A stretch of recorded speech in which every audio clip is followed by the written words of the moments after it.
ওইদিন আমার ভীষণ লাউ খেতে ইচ্ছে করতেছিল, কিন্তু লাউ নাকি বাজারে নাই বললেই চলে। দু একটা দোকানে যাও আছে, দাম প্রচুর চওড়া, মানে 100 টাকা পিস একটা লাউ।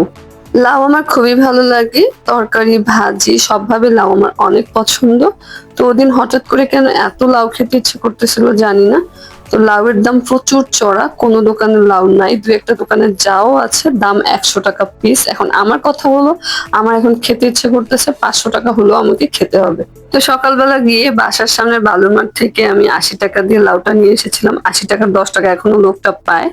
তো যেহেতু লাউয়ের দাম এত বেশি, আর লাউটা কিন্তু অনেক পরিমাণ ছিল, এত হবে আমি ভাবি নাই, একটা গোল লাউ ছিল।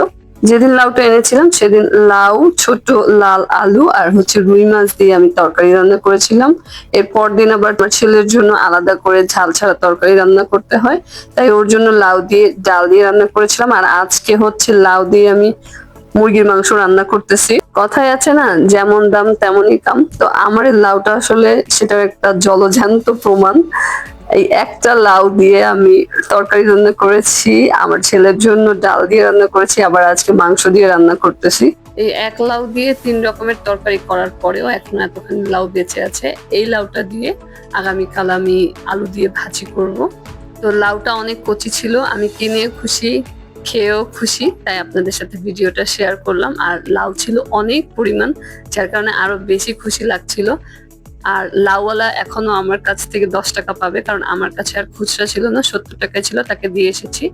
আর লাউয়ের লোকটা বলেছিল আপনি লাউ খেয়ে টাকা দিয়ে লাউ নিয়ে যান, সমস্যা নেই। আসলে লাউ এমন একটা জিনিস, ওই যে কথায় আছে না, লাউয়ের আগা খাইলাম ডোগা খাইলাম, লাউ দিয়ে বানাইলাম ডুগডুগি।